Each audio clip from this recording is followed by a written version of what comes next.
சாந்தி 24/2/2025 காலை முரளி பாப்தாதா மதுபன். இனிமையான குழந்தைகளே, இந்த ஆன்மீக மருத்துவமனை உங்களை அரை கல்பத்திற்காக சதா ஆரோக்கியமானவராக மாற்றக்கூடியது.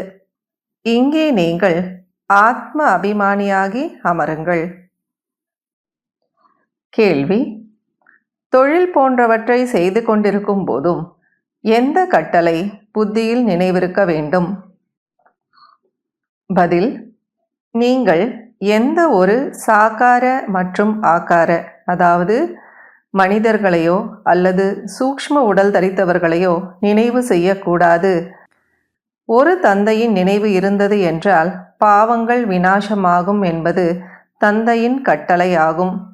யாரும் இதற்காக நேரமில்லை என்று சொல்ல முடியாது. அனைத்தையும் செய்து கொண்டே நினைவில் இருக்க வேண்டும். ஓம் சாந்தி. இனிமையிலும் இனிமையான ஆன்மீக குழந்தைகளுக்கு தந்தையின் குட் மார்னிங், அதாவது காலை வணக்கம் சொன்ன பிறகு தந்தையை நினைவு செய்யுங்கள் என்று குழந்தைகளுக்கு சொல்லப்படுகிறது. ஹே பதீத பாவனரே, வந்து தூய்மையாக்குங்கள் என்று அழைக்கவும் செய்கின்றனர். எனவே தந்தை முதலில் ஆன்மீக தந்தையை நினைவு செய்யுங்கள் என்று கூறுகிறார். நாங்கள் பிஸியாக இருக்கிறோம், நேரமில்லை என்று மனிதர்கள் கூறுகிறார்கள். ஆனால் இதற்கோ நேரம் எப்போதும் இருக்கிறது. தந்தை நமக்கு யுக்தி கூறுகிறார். தந்தையை நினைவு செய்வதன் மூலம் நம்முடைய பாவங்கள் அழியும் என்பதையும் அறிந்திருக்கிறீர்கள். இது முக்கியமான விஷயமாகும். தொழில் போன்றவற்றை செய்வதற்கு எந்த தடையும் இல்லை. அவை அனைத்தும் செய்து கொண்டே தந்தையை மட்டும் நினைவு செய்தீர்கள் என்றால் விக்கர்மம் விநாசமாகும். இது அரை கல்பத்திற்கு சதா ஆரோக்கியமானவர் ஆகுவதற்கான ஒரு மருத்துவமனையாகும். ஆத்மாவோ அழிவற்றது, ஒருபோதும் அழியாது. முழு நடிப்பும் ஆத்மாவினுடையதுதான். நான் ஒருபோதும் அழிவதில்லை என்று ஆத்மா கூறுகிறது. அனைத்து ஆத்மாக்களும் அழிவற்றவர்கள். உடல் அழியக்கூடியது. பாரதவாசிகளாகிய நாம் தான் பிறகு புது உலகத்தில் வந்து ராஜ்யம் செய்வோம். மேலும் அப்போது வேறு எந்த தர்மமும் இருக்காது என்பதை குழந்தைகளாகிய நீங்கள் அறிந்திருக்கிறீர்கள். குழந்தைகளாகிய உங்களிலும் கூட யார் உயர்ந்த பதவியை அடைய வேண்டுமோ அவர்கள் அதிகமாக நினைவில் இருப்பதற்காக முயற்சி செய்வார்கள். மேலும் பாபா, நான் இவ்வளவு நேரம் நினைவில் இருக்கிறேன் என்ற செய்தியையும் எழுதுவார்கள். சிலர் வெட்கப்பட்டு கொண்டு முழு செய்தியை கொடுப்பதில்லை. பாபா என்ன சொல்வாரோ என்று நினைக்கின்றார்கள். ஆனாலும் தெரியும் அல்லவா? பள்ளியில் ஆசிரியர் மாணவர்களிடம் நீங்கள் ஒருவேளை படிக்கவில்லை என்றால் ஃபெயிலாகி விடுவீர்கள் என்று கூறுவார்கள் அல்லவா? இங்கே வரிசை கிரமமாக உட்கார வைப்பதில்லை. வரிசை கிரமமாகத்தான் இருக்கிறார்கள் என்பது புத்தியில் புரிந்து கொள்ளப்படுகிறது. கண்காட்சியிலும் கூட அநேக விதமானவர்கள் வருவார்கள். கைட்ஸ், அதாவது வழிகாட்டிகள் நின்று பார்க்க வேண்டும். இவர் எப்படிப்பட்ட மனிதர் என்பதை ரிசீவ் செய்பவர்கள் தெரிந்திருப்பார்கள். அதாவது பாபா ஒரு கண்காட்சி நடக்குது அப்படின்னா அங்கே வெளியில் கைட்ஸ் இருக்கணும். அதே போல் ரிசீவ் பண்ணக்கூடியவங்களும் இவர் எப்படிப்பட்ட மனிதர் அப்படின்னு அவங்களுக்கு தெரியும். அப்போ அவங்க என்ன பண்ணணும் அப்படின்னா, யார் வந்து கைடாக இருக்காங்களோ அவங்களுக்கு வந்து சமிகை காட்டி நீங்கள் இவங்களுக்கு புரிய வைங்க அப்படின்னு சொல்லிட்டு கைட் பண்ணணும் அப்படிங்கிறத சொல்கிறார். இவருக்கு நீங்கள் புரிய வைத்திடுங்கள் என்று அவருக்கு பிறகு, அதாவது கைடுக்கு சமிகை செய்ய வேண்டும். முதல் தரம், இரண்டாவது தரம், மூன்றாவது தரம் என அநேக விதமாக இருக்கிறார்கள் என்பதும் நீங்கள் புரிந்து கொள்ள முடியும். தந்தை, அதாவது டீச்சர், குழந்தைகளை வகுப்பில் மகிமை செய்கின்றார். இதுவும் கூட அனைத்தையும் விட பெரிய உபசரிப்பாகும். பெயரை வெளிப்படுத்தக்கூடிய குழந்தைகளுடைய மகிமை, அதாவது மரியாதை செய்யப்படுகிறது. இன்னார் செல்வந்தர், தார்மீக மனம் கொண்டவர் என்று சொல்வது கூட மரியாதை கொடுப்பதல்லவா? உயர்ந்ததிலும் உயர்ந்த பகவான் என்பதை இப்போது நீங்கள் அறிந்திருக்கிறீர்கள். சத்யுகத்தின் ஆரம்பத்தில் ராஜாக்கள் இருக்கிறார்கள். மேலும் இப்போது கலியுகத்திலும் ராஜாக்கள் இருக்கிறார்கள். அவர்கள் யாரும் பாவனமாக இல்லை, அதாவது தூய்மையாக இல்லை. அதாவது கலியுகத்தில் இருக்கக்கூடியவங்க யாரும் தூய்மையா இல்லை அப்படின்னு பாபா சொல்றார். ஆனால் பணம் கொடுத்து கூட பட்டத்தை வாங்கிக் கொள்கிறார்கள். யாருமே மகாராஜா கிடையாது. பட்டத்தை விலைக்கு வாங்கிக் கொள்கிறார்கள். பட்டியாலாவின் மகாராஜா, ஜோத்பூர், பீகானேரின் மகாராஜா இவ்வாறு பெயர் சொல்கிறார்கள் அல்லவா? இந்த லக்ஷ்மி நாராயணர் பற்றி சொல்லும்போது இவர்கள் சத்யுகத்தின் எஜமானர்களாக இருந்தார்கள் என்று சொல்வார்கள். யார் ராஜ்யத்தை அடைந்தது, ராஜ்யம் எவ்வாறு ஸ்தாபனையாகிறது என்பதை இப்போது நீங்கள் அறிந்திருக்கிறீர்கள். நாடகத்தின் திட்டத்தின்படி புது உலகம் ஸ்தாபனையாகிக் கொண்டிருக்கிறது. இப்போது இது பழைய உலகமாகும். எவ்வளவுதான் நல்ல நல்ல பெரிய மாளிகைகள் இருந்தாலும் வைரங்கள் இரத்தனங்களினால் ஆன மாளிகையை உருவாக்குவதற்கு யாருக்குமே சக்தி இல்லை. சத்யுகத்தில் அனைவரும் வைரங்கள் இரத்தினங்களால் ஆன மாளிகையை உருவாக்குவார்கள் அல்லவா? உருவாக்குவதற்கு அதிக நேரம் எடுக்குமா என்ன? புது டெல்லியை உருவாக்குவதற்கு 8-10 வருடங்கள் ஆனது.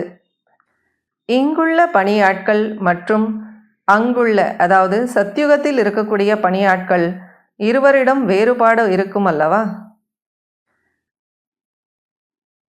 கட்டிடங்களை உருவாக்கும் அறிவியலும் கூட வேகமாக செயல்படுகிறது. அனைத்தும் தயாராக கிடைக்கிறது. உடனடியாக அடுக்குமாடி கட்டிடம் தயாராகி விடுகிறது. இந்த அறிவியலின் சம்ஸ்காரமும் கூடவே வரும்.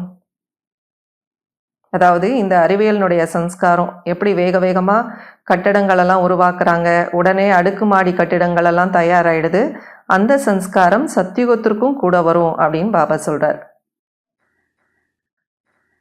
முதல் நம்பரில் வைக்கப்படுகின்ற நிறைய குழந்தைகளும் கூட நினைவில் முற்றிலும் இருப்பதே இல்லை.